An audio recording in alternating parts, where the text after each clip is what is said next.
કેમ છો બધા? જય શ્રી કૃષ્ણ બધાને. આજે આપણે એ વાત કરીશું કે દુનિયા છે, ઘણા બધા માણસો છે અને એમાં ઘણા બધાની અલગ અલગ કમ્પ્લેન હોય છે, અલગ અલગ વિચારો હોય છે. પણ સત્યની રાહે ચાલવું અને ખોટાની સાથે ચાલવું,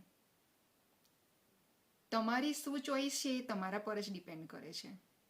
પણ હા, એ કોમન રીતે જોયું છે કે સત્ય હોય ત્યાં માણસ એકલું ઊભું હોય અને જ્યાં ખોટું ચાલતું હોય ને ત્યાં માણસનો કાફલો દેખાય, ત્યાં લોકોનું ટોળું દેખાય. અને આ ખરેખર વાત સાચી છે. આવું જ બધે જોવા મળે છે. આ વિડીયો એના માટે છે કે જેને ખરેખર સાચું બોલવું ગમતું હોય અને સાચાની સાથે ઊભા રહેવું ગમતું હોય.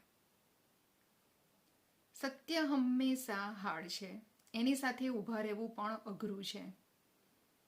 પણ જો જે માણસને ખરેખર સાચા સાથે ઊભા રહેવું ગમતું હોય ને, તો એવી રીતે જ આગળ વધજો. એક દિવસ આવશે કે ભગવાન એવો સમય લાવશે ને કે તમે પણ સાચા હતા અને આગળ જીવનમાં ઘણો બધો બદલાવ લાયા. અને જે ખોટાનો સાથ આપતા હતા ને, એ લોકો જ તમને જોઈને શોક થઈ જશે અને ખરેખર એ લોકો વિચારશે કે હા, અમે ખોટું કર્યું. પણ તમારી સામે આવવાની એમની હિંમત નહીં હોય. તો ઓલવેઝ સત્યનો જ સપોર્ટ કરવો, સાચા સાથે જ ચાલવું.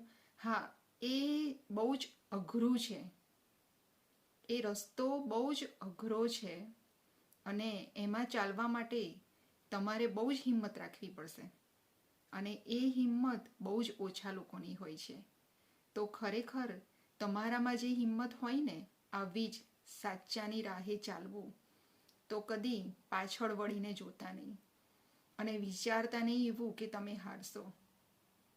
કારણ કે સત્યની હંમેશા શું થાય છે?